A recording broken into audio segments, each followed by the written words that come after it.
solve this problem. Right? I think it has to be a number of things happening in parallel and with a certain goal in mind in terms of what you want to achieve and how they all align with each other to hit that goal. If we want to improve classroom engagement, teacher-student engagement, what are the ways in which we can make that happen? I think one is what we've been doing. So when it's not one thing, it also takes a lot longer, and the first year is always tough because you are co-creating, co-designing, you're building buy-in with the system, you're building that partnership, and then slowly you get into a little bit of momentum, and then you start seeing some success, and you start seeing some stories of change, and then that encourages you and motivates you, and then you kind of give it your second year and your third year and so on. But so I think one thing is just recognizing and having the patience to say these are multi-year efforts. We're not going to, see dramatic transformation in 1 year, and you just have to keep at it. I think the things that we've been able to do in parallel in the MCD system has been on the academic side, just teacher skilling, helping teachers, providing bite-sized, immersive training experiences that are rooted in pedagogic practices which will improve student engagement. I think that is one thing around the teacher skilling. But as Shailendra said, teacher skilling, even if you do bite-sized 2-day modules, 3-day modules every quarter, is not sufficient. Right? So how do you supplement that with classroom observation, coaching, mentoring? So I think that's a second part of the work that is needed. Making sure that teachers feel supported and they don't feel left alone once they leave that, training or skilling experience. And then I think a third is around just recognition, appreciation, incentives, some accountability mechanisms where you can actually get a sense of what is really happening. You also want to be able to track that change. You need to figure out what works, but also understand what doesn't work, because it's important to also learn and iterate along the way. So that's what we've been trying to do on the academic side. On the administrative side, again, there are a number of changes that, behavioral changes, I think, especially on the administrative side, that might be needed, right? In terms of what is the vision for our classrooms, what does student engagement mean, building that strategic alignment, looking at the role of technology, how do you integrate technology systems so that the school inspector is not spending 70% of their time on administrative duties. They're spending 70% of their time on academic support. And then the third is governance, right? How do you make sure that you are working with all stakeholders and all layers of the government system? Because it cannot just be top down, right? It has to be at all layers of the system to actually build that common vision for change. So I think in MCD, those are the academic, administrative, and governance changes.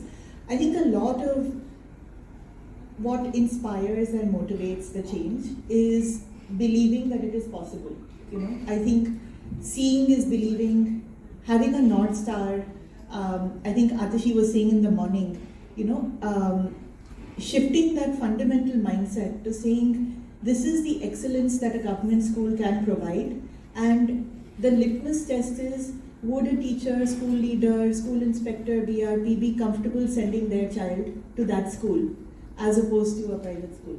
And I think that's the litmus test that we strive for. But that's a big component of why the demonstration or the lighthouse schools exist. Because you want to be able to show in an exemplar school or in the Delhi government model schools or the schools of specialized excellence, this is possible. And it is possible with the same resources, the same demographic of the children that are coming to the school. You're not filtering, you're not screening, but they are able to succeed and have fantastic outcomes. So like I said, I can go on for a while. I'll stop here. Thank you.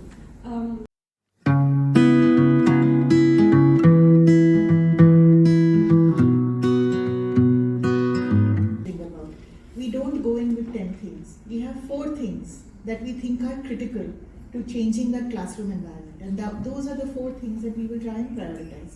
And again, that is something that we will work with the government stakeholders on to align and agree that these are the right things, and are they the right things.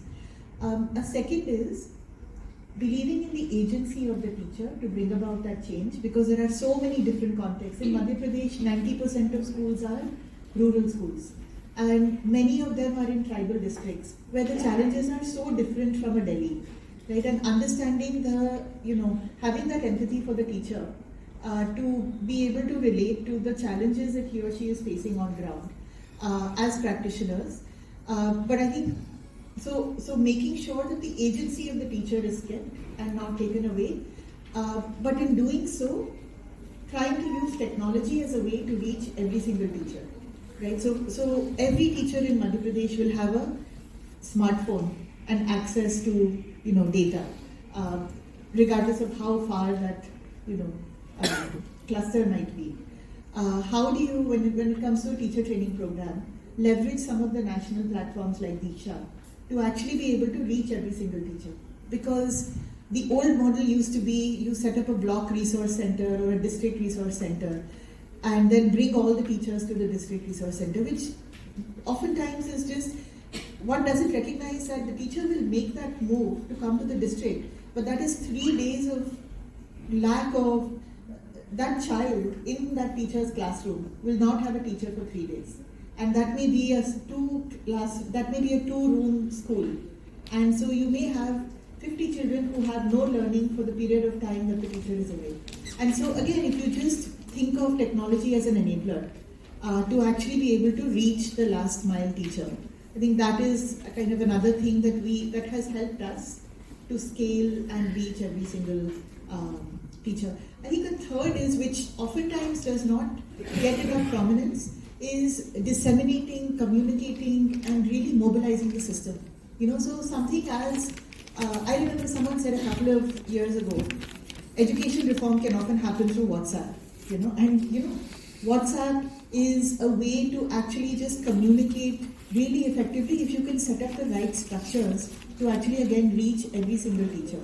So recognizing, rewarding, calling out, messaging, building that enthusiasm so that every teacher, school leader feels part of something much bigger. So you do it at the level of the cluster, block, district. You also do it at the celebration at the state level.